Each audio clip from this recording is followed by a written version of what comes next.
Hi, I'm Paul Bowman, CEO of Wexer, the digital fitness specialist who deliver over 25 million fitness experiences for our partners worldwide. Welcome to the Wexer podcast, where I'll be speaking to industry experts to bring you insights and advice to support your business journeys. In today's episode, I'll be chatting with Carrie Kepple, owner and CEO of Style Studio Fitness and industry expert. We will be discussing her career, her role at Style Studio, and gaining insights into the future of boutique fitness. We've got a lot to cover today. Carrie, how are you? I'm great. Thank you so much for having me. I'm excited to be here. Absolutely. Thank you for being here. So I think for everyone, all listeners love the backstory of kind of how did you get into fitness, or did fitness find you? So tell me your background, Carrie. Yeah, so I was always an athlete growing up, and after college, I actually was a journalist for a newspaper, but I was missing after college sports were done, I was missing activity and exercise, and found myself into group fitness classes at like the local YMCA, right? So fitness kind of found me in a way. And long story short, I ended up falling in love with it. Of course, somebody was like, hey, you should get certified to teach. And of course I did, and fell in love with the whole thing. And then during one of my certifications, I was supposed to go to Wisconsin for Les Mills. And it was the first time they were bringing Body Attack to the US. And so there was only like four options across the country in this stretch of time. Well, as it would come, my grandfather died the week I was supposed to go there. It was pretty devastating. And of course I didn't go, but they had one more in California. So I flew myself all the way to California, where I ended up meeting some very, very longtime friends who are now big in the fitness industry as well. And it was really awesome. But I also met Emma Berry, who is a legend of Les Mills, and I didn't know who she was. And she's watching this module, right? And then afterwards, she says to me, hey, would you like a job? I'm as Emma does. Yes. As Emma does. She goes, I really like you. Like, what's your background? And I told her, I have a business degree, but I'm a journalist. And and she says, well, we're opening a distribution office in Chicago. Would you like to move to Chicago? I was like, okay, because I'm So anyway, I packed up all my belongings. I moved to Chicago. Literally, though, before I moved on that day, I got back from the module, my phone rang. And because I thought, okay, maybe this isn't real.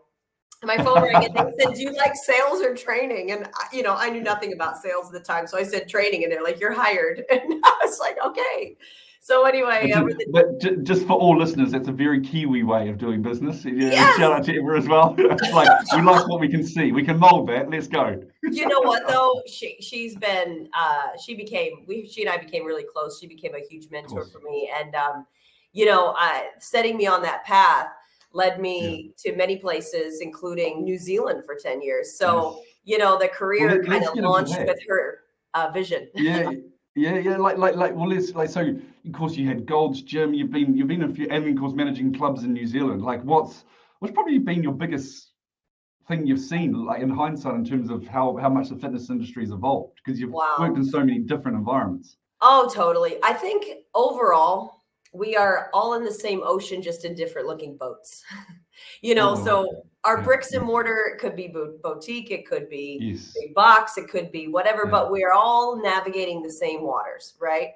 And we have a lot of themes that are the same across the time, though. From early 2000s, I worked in Chicago for Les Mills. Then I went to Gold's Gym International in Dallas, and I was the national director of group exercise there for about 4 years before I moved to New Zealand, to a medium-sized gym chain, and running and operating clubs there. And so from large corporation to medium chain to now I own my own boutique club of studios, I noticed that in the early 2000s, the industry or consumers were very much, or we as the industry was very much more into more like body perfection. In a way, like we're looking to, vanity. Yeah.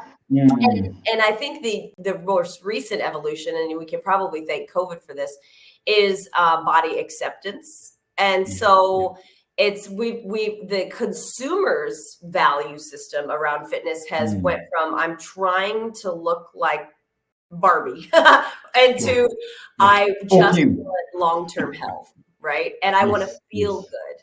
So it's the long-term health and the good feeling. And, I think that as an industry, we've had to evolve to meet those consumer demands. And that includes things like the way we teach classes, the way we operate, the way we market ourselves. I'll never show in a marketing imagery anymore. I'll never show somebody looking like they're being punished by exercise. Now I show high-fiving and smiling, and it's more, about the energy. I just think about even in my times, I think they actually ran something similar in Les Mills, like a Look Better Naked campaign, all of these type of things. You just never do those anymore, right? It's all about the wellness side. Trust me, people still want to look better naked. However, of course they do, but it's not a position. But in the end of the day, I hear it all the time with how we work here, is they'll say, I actually don't care what the scale says. I care about, what my body composition is, And do you think, because I understand we've changed as an industry, do you think the likes of tech and digital has helped that? Because I just think about how many people are just so obsessed with their whoops or their auras or the stats that they can generate. Like I always kind of put the industry into two buckets when we're dealing with members. Like there's the group that need to be inspired and there's the group that need to be supported. But the inspired group is so data driven. Like is that wellness thing came from that, or do you think it was COVID? No, I think it came from that too. I think tech has driven this because I think we were in the hype phase of all of that tech. And I think people early adopted it, not really understanding the whys and the education behind it. Like, this is cool. I know all this stuff about myself. Now what? And What do I do? And then how do I change it? And then we're become this, the friction was like, then how do we get these people to get educated to know how to do it? I think one of the biggest things I notice with consumers is that there's so much left to educate with them on like how, not even with just exercise, but like how you change your body composition, how you eat clean, what nutrition and exercise do combined, and how the body responds. Like so many people, there's so many things they don't know. So when we work with somebody, it's funny, I'm sitting in our DEXA office. We're the only facility in Illinois to have a DEXA machine. I don't know if you know what that is, but it's this fancy thing. I know, yes. They use them in hospitals for bone density, but we have for body composition. And it's it takes the wellness and the desire for the health, because it gives you health status scores based on your body composition. And it just takes away the scale, for people. I get it. So technology can help if we add the education. I'm going completely rogue off our things, but I like this trip. How also do you, like, as a gym owner and being in those environments, like we've seen let's call it persona-based content, like particular influencers take and people will rattle off what they're saying, good or bad, in a way that it's gospel. You know what I mean? Like it's kind of some type of Bible. So like how are you interplaying with that? Like, so because of course you've got your own content side of things as well. Like, how much has that influenced clubs over the years in terms of persona-based I think influences? I think too we've seen this cycle, and I will say I will use this caveat: COVID forcing people to stay at home and doing more home workouts, obviously through more content providers and influencers online, which then, and they're stuck at home, the consumers, so they're sucking up this content, whether it's right or wrong, right? And we've seen that bell curve go to a peak and it's back down again, and people are coming into the facilities again because they're like, I don't know if this is working. I don't really know if this is right. And I can't really exercise at home. I'm not really that motivated. So I think there's a special kind of human out there that can exercise at home. And then there's the rest of us. I agree with that.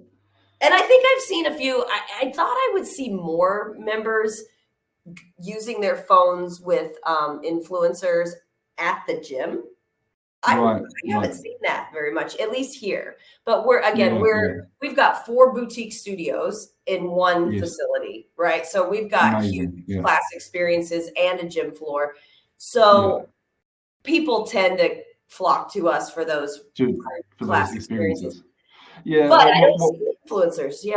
what we've seen is, even when we talk influencers, it can be a local star influencer. Yeah, So if that individual that's creating content on a Friday that everyone loves, and actually then they will consume it in their own way and fashion, especially if they can't get to a class, the class is booked, all of these type of things. It's the different environments where, the physical and digital, Wexer always made a point during COVID is that the best experience is always going to be inside the clubs. That we always knew that. But how do you support and inspire when they can't make it is probably the big factor. And that's where we've seen, the generic kind of content, big content providers maybe squashed a little bit in regards to the fact of actually local star, because we're creating content every single day, you know what I mean, as an industry. So it's how do we take that and make that easier to consume for the people that want to consume it. I still believe that the habitual nature of fitness is they still want a physical place, and then they'll decide what their digital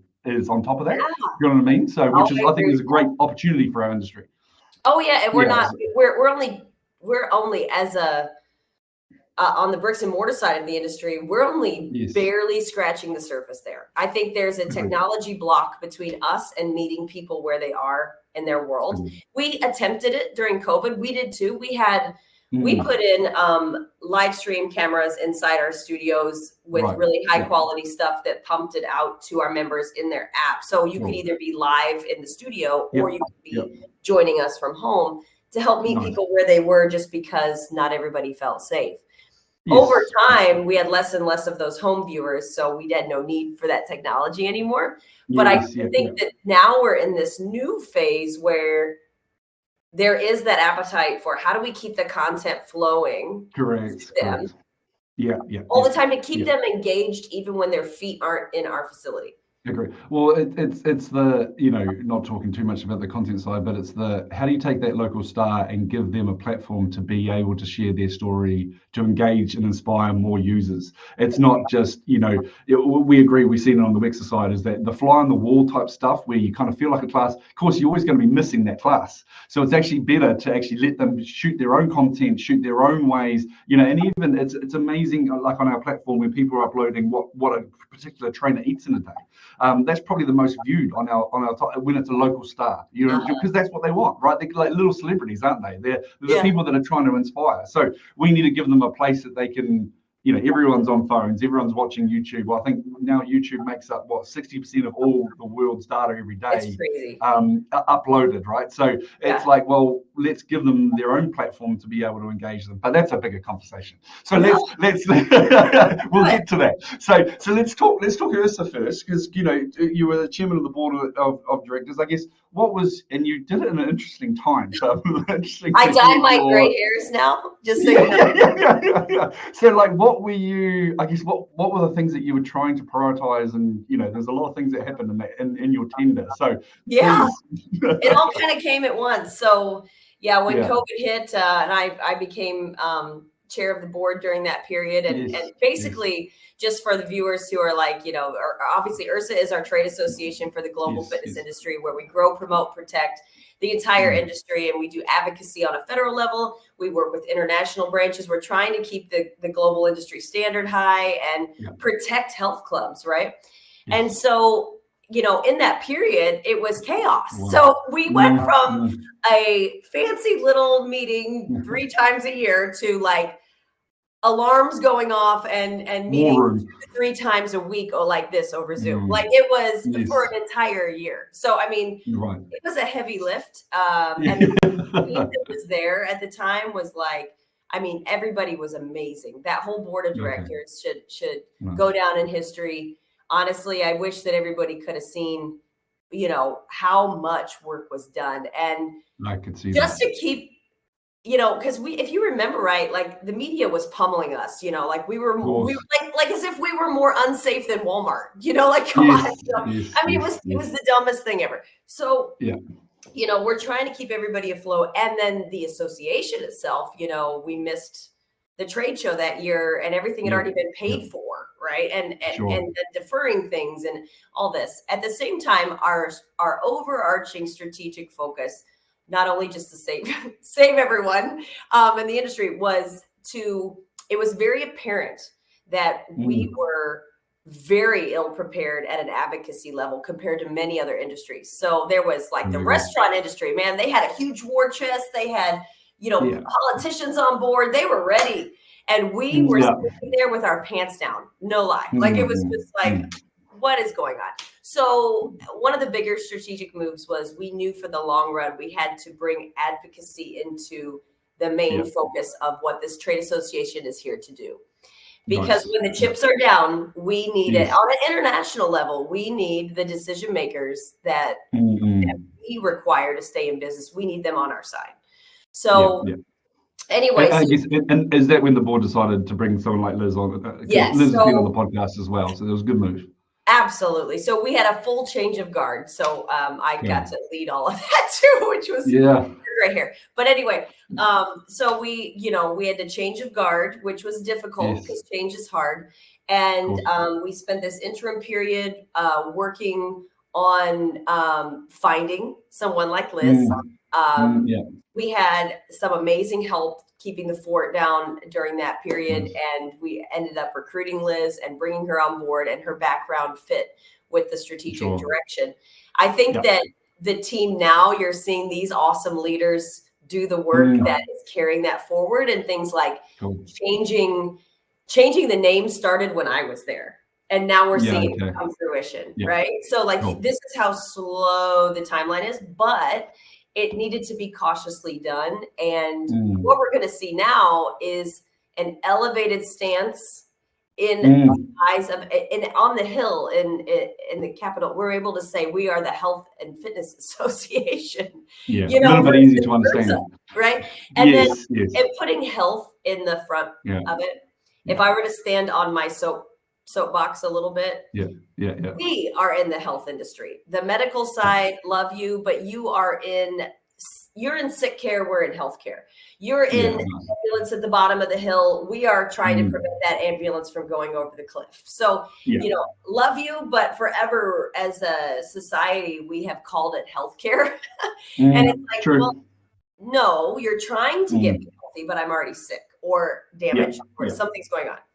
We, though, are doing the preventative work to keep health, people healthy. So I love that it's health and then fitness. So I think there's been some great work done. I think they're doing some awesome work now, and it's going in the right direction.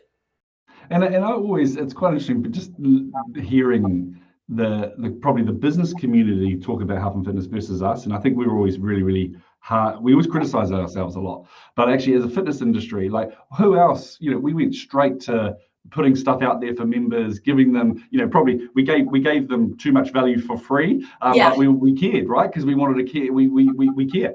That's why we got into the industry. And I just think as an industry, we still if I look back over hindsight, we probably interacted with our members better than any other subscription-based service, like a physical subscription-based service, because who else did what we did? But to your point, we didn't have anyone advocating for us at the top levels to say we're actually important. We are the ambulance above the cliff, not when you go down there.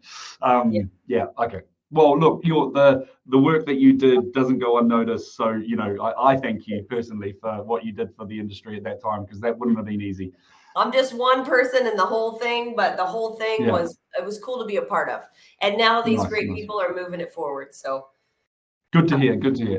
And then I guess moving into like instructor challenges. Of course, you're an instructor yourself, so it'll be good to understand your view now in terms of what are instructors chasing, a challenge with post-COVID, and how they're getting empowered. We've got huge content examples of people going from maybe earning 60 grand doing group exercise, now they're millionaires shooting content on a regular basis. But that's the 1%ers. Like, what's the 99% facing right now?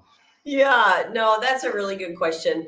I think that, look, like if I just go back to, firstly, if you're talking about financial, right? If you are working for a gym versus a boutique, you're probably going to make less because we're not getting direct cash for your attendance, right? And I think that instructors, they're so passionate, they want to do this. And I've been an instructor for years, and most of the time you get paid peanuts to do it, but you also get so many other perks to do it. So I think that's never going to change. I think that's just the way of the nature of this, how operations have to work financially. But I do think the boutique industry has given people a chance in a physical class to make more money. I think online people tend to make more just because your audience can be anywhere. So the volume is high, even if the price is low. The challenges that instructors face, in my view, are the same as they've always been in terms of like, I think about people, I've traveled the world, trained a lot of instructors, and it's the same learning curve every time. So there is, external learning and internal learning that has to happen at the same time for them to become good at the job. And either they could do that in a quick time frame or a short time frame. So, I think a biggest part of it is knowledge, right? Like if they're going to learn how to teach, let's say body pump, for example, they like, yay, this is some good music. I know how to lift a bar and I can do it on the right beat. But why? What's the exercise science behind this? And that's where the content, that's where the content and the education and the physical person, it takes a while for them to, they're too busy learning how to do it. They're not even considering why I'm doing it for a while. Just follow what I've been told, deliver what I've been told, rather than actually understand. So it's in phases, like do the what, figure out how to be good at that, then figure out why. And that's when the content creators start, is like they're realizing, I can educate people on this, but then in the terms of instructors' struggles, like you say, I think for every instructor, there's a shell-shocking moment when you come face to face with your internal insecurities when you're in front of people. So the internal growth or the internal learning I was talking about is just, facing your fears, facing your doubts, facing your limitations that you believe you have, even though you don't, getting over yourself in order to get up there and just teach people, right? So. And we published a trend report on boutique, and of course the community side of boutique has just boomed in terms of the sense of belonging that I think people get from having a boutique class. Like, I asked this question to a few boutique owners. Is it the brand or is it the people? Like, have you got like sub communities of people where, it's the 5 o'clock class of John that's actually the most that they're bought into, or is it the overall brand? Like, is it, where are you sitting? Well, here's what I would say. I think initially the brand attracts its tribe and repels the people who shouldn't be here. And any good brand repels as much as it pulls, right? Totally so I think that it has to be a sticky brand that does that. And it pulls in the people that are going to be on brand with you in terms of like the culture fit. And that accentuates the feeling of belonging because it's already a fit, it's already an alignment, and then when you create that sense of belonging with the people, once they're inside, I really think that it comes down to obviously how you make people feel, but it's not about entertaining them. It's about showing up for them consistently. And keeping them engaged. I think sometimes people think that we've gone a little too far in the boutique world sometimes, where we're like sending them giving so many letters and all these things and handwritten this. Don't take over my life. It's just because I've joined a gym. It's great, but it's like boundaries. Okay, like we need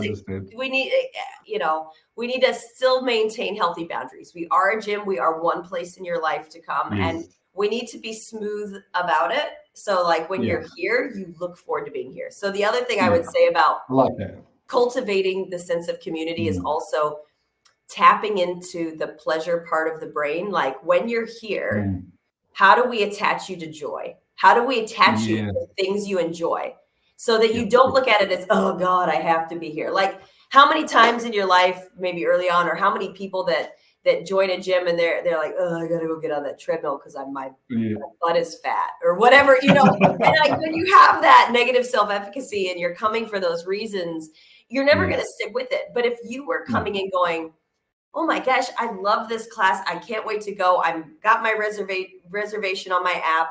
I'm pumped to be here. When I get there, I'm greeted by my instructor and high-fived on the way out. Just the simple things, right?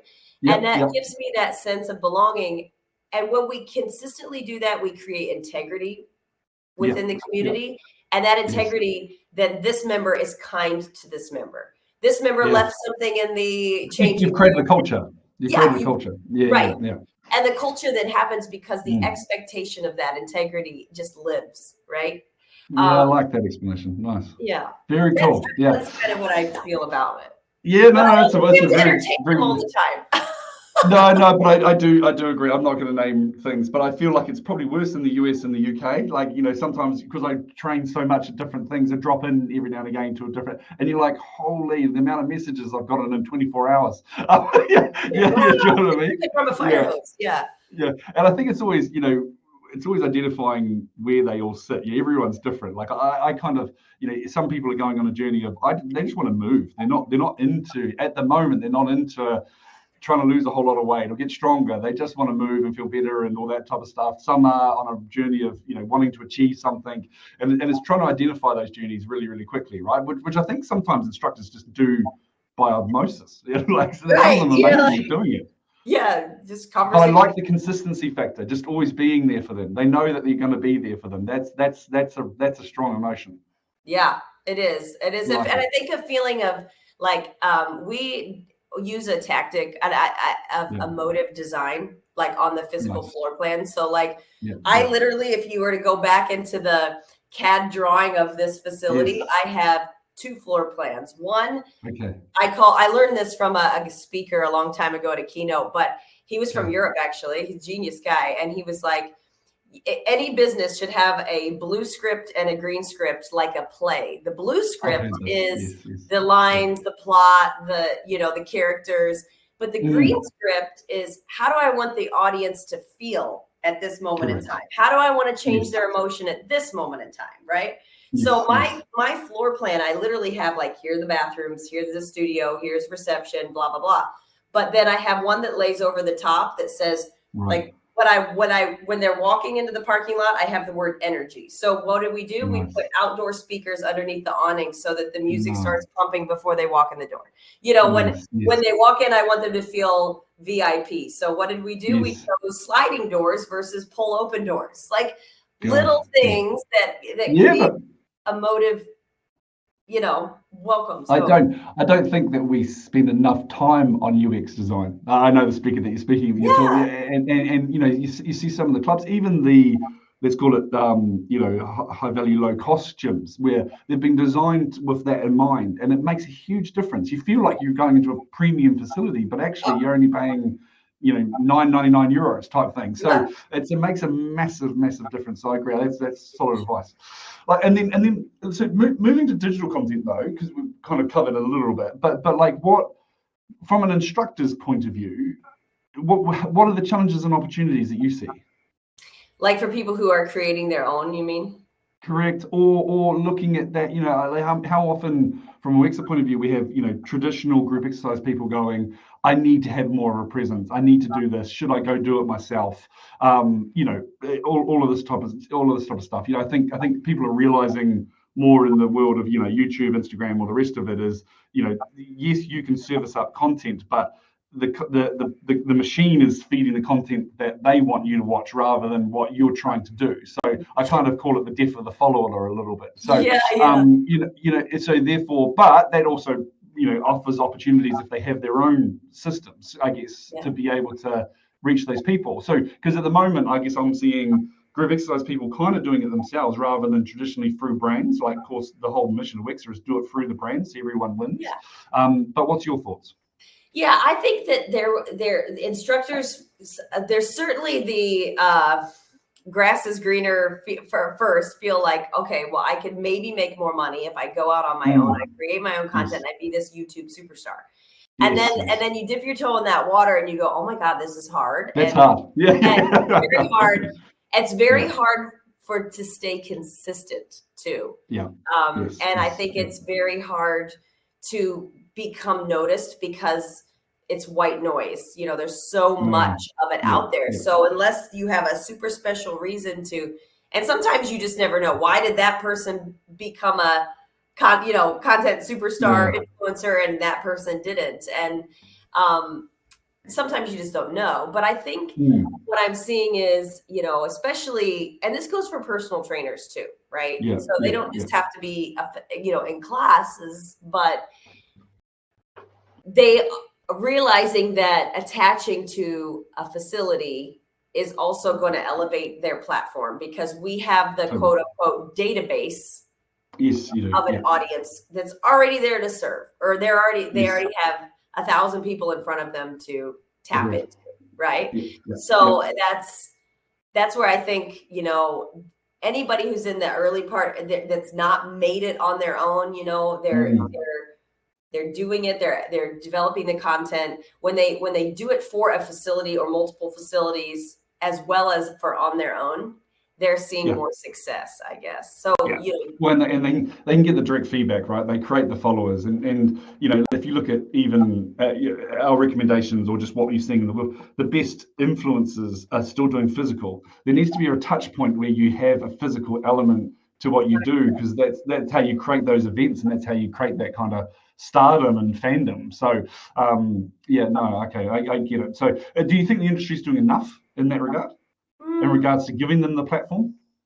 No, I think I think in some cases there's probably people out there that are crushing it, but if I'm looking at the whole industry, I think there's still friction with open-mindedness from gym owners, hand on heart, and giving the control and content to individuals who work for us, but can also be non-exclusive to us in certain ways. Correct. Correct. So there's this, because I get it. Like, we want to protect our business and we have to be solvent. So we need to make sure we protect our assets, and those, content and people are part of our assets. Right. So, and if I look at like the most successful models, like shout out to SmartFit and stuff, they've got 18 trainers all under a revenue share, locked into the brand.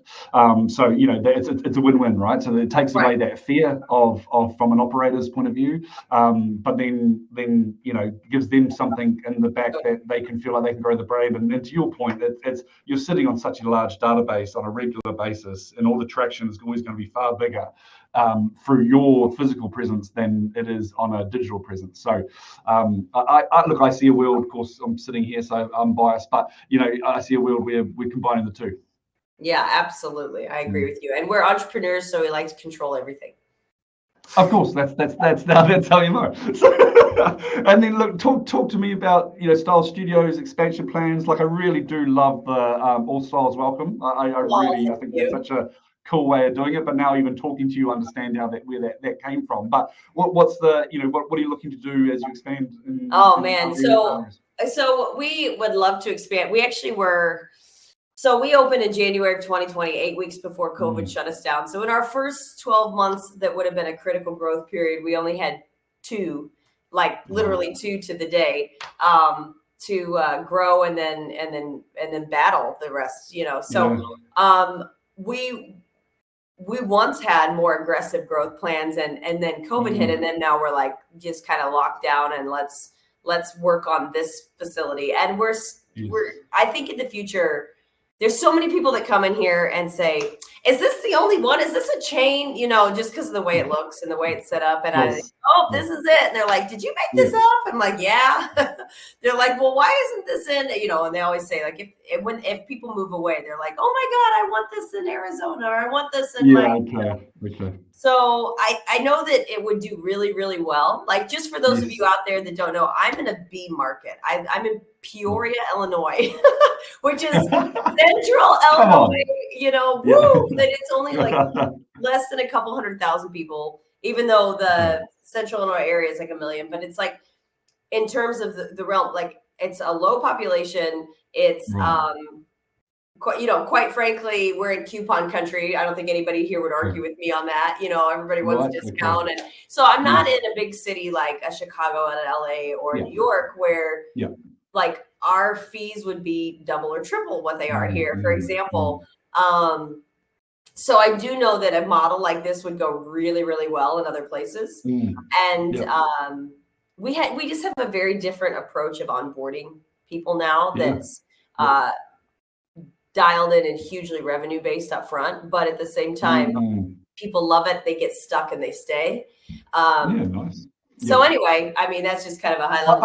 I feel to compliment you and looking before doing this podcast, like I've challenged the industry in terms of, I think we're going away from being too results driven. We're not focusing on the results of the members that we're trying to achieve. We're actually more focusing on just facility management, right? Like in terms of a lot of the conferences that we go to, all the rest of it, we're really not putting the member at the front. And if you look at any industry, it's when you get kind of obsessed about that. Like, I've entered into the world of helping a few sports teams, and they're so fan obsessed, but we're not member obsessed anymore. But I feel like you're one of the shining lights that are member obsessed. Oh, thank you. I mean, we try to be, but I've had ebbs and flows in my career too, in here where you get so sucked into the facility stuff and the administrative operations that, I mean, you could do 5 full-time jobs in that if you wanted to. But I believe, without, it's people first, money second, in terms of like, yes, we need, but the people are the ones paying us. So we need to be, like you said, member obsessed, right? And we created a system early on what we sell, and it is 3-part fitness, nutrition, and accountability. And it is for their first 6 weeks that they pay extra for, but it just sucks them right in. And we are constantly talking to them, constantly holding them accountable, and they feel like a VIP, and then there's this handoff, but it's like, it's extra work, but my God, does it pay off? Yeah, I was going to say, what's the lifetime value of those ones that you've done that extra work? It'll be 10 times. 10 times. Yeah. Okay. Absolutely. Very cool. And then I guess, big question, but where do you see boutique fitness evolving? Like in terms of preferences, needs? Yeah, I think boutique fitness has already taken big strides, but I see a continuation of shifting away from single modality inside one facility to multiple modality. That's where my visual, I started writing this business plan in 2017. That's how long ago, it was in, and I remember being at an IHRSA in a financial conference, and business plan was 3/4 of the way written, and it was in my laptop over my shoulder, and I'm standing in the back, and these, really smart financial guys were like, we see the future of the fitness industry with multiple boutique studios in one location. And I was like, it's in my bag. Give me money now. I'll do it for you. But anyway, I think at the time they were thinking of current single modality brands trying to converge, and that's never going to happen. But I do think that as boutique brands grow and evolve, instead of just being a cycle facility, they're now cycle and yoga, or like there's multiple modalities, and I think that's a growing trend. And I think that what you said earlier, the boutique industry needs to make sure they don't fall into the trap of being too operationally obsessed.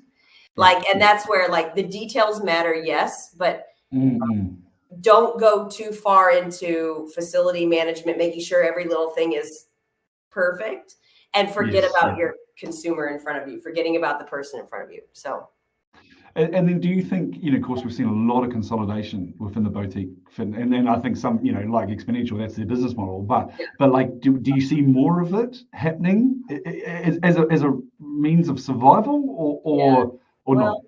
Yeah, I just think in general, and it's probably not even just our industry, but mergers and acquisitions and consolidation is, strength in numbers and pulling, Sure. I do think that we're going to see more of that in vendors. We're probably going to see more of that in boutiques. And, it's just, I think we're going to see it everywhere, not even just fitness, but I think that's more of a sign of, being financially strong and solvent, more than anything. I don't really know if there's it's definitely not necessarily consumer driven.